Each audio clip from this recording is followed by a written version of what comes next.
In 499 BC, several Greek cities located on the coast of Asia Minor rebelled against the Persian Empire. These cities received reinforcements from mainland Greece. However, King Darius the Great was able to suppress the rebellion. He then decided to launch a campaign against Greece in 490.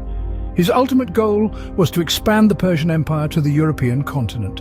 The Greeks achieved a great victory by repelling the Persian forces at the Battle of Marathon. The Persian Empire suffered a significant blow to its prestige, and a few years later, in 486 and 484, it was called upon to deal with revolts in Egypt and Babylon. In the spring of 480 BC, Darius's son, Xerxes, undertook to complete his father's vision. Along with ensuring order within the empire, he had prepared his invasion by building a bridge on the Hellespont for his army and a canal on Athos for his ships. He had also established a network of informers from bought-off Greeks and had taken care of his army's supply, building depots along the route he would follow.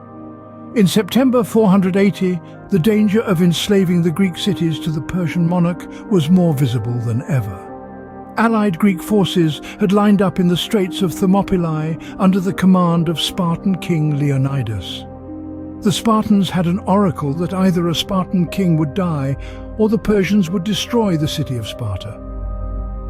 Leonidas faced his fate. For this reason, he asked that only 300 Spartans who had at least one son accompany him so that they could continue to serve the city even after their sacrifice. Xerxes, estimating the Greeks' strength and underestimating their fighting prowess, asked them to surrender.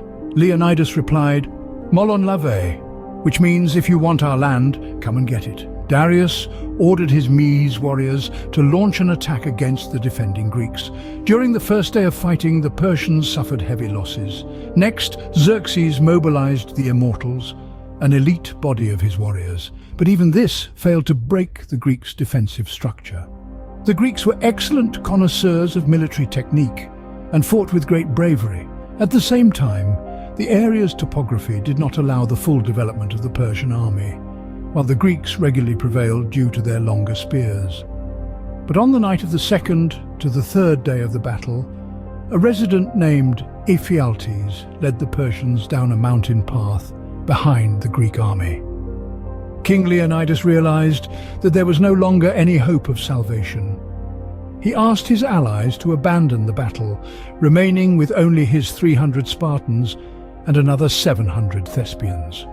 A few hours later, after a brave resistance, they were all dead. Xerxes ordered the beheading of Leonidas's lifeless body, but the glow of the Spartan king's moral greatness and indomitable spirit never ceased to shine. Leonidas and the 300 Spartans knew they must sacrifice themselves for their city. Withdrawing from the battlefield was not an option, as it would have resulted in moral censure from Spartan society, which valued military-centric heroism. According to Herodotus, Leonidas only sent one Spartan warrior back due to an eye injury. Aristodemus faced shame and contempt upon returning to Sparta. No Spartan would allow him to light his hearth or converse with him, while he was followed by reproach, as he was called Aristodemus the coward. In the end, Aristodemus redeemed himself by fighting in the Battle of Plataea a few months after Thermopylae. During the 5th century BC Greco-Persian Wars, the ancient Greek civilization and the freedom of the Greek cities were at risk. The Greeks' predominance enabled Athens' golden age, spiritual edifices and democratic state. To this day, the name Leonidas is universally recognized as a symbol of heroism, while Ephialtes is now associated with having nightmares due to his treachery.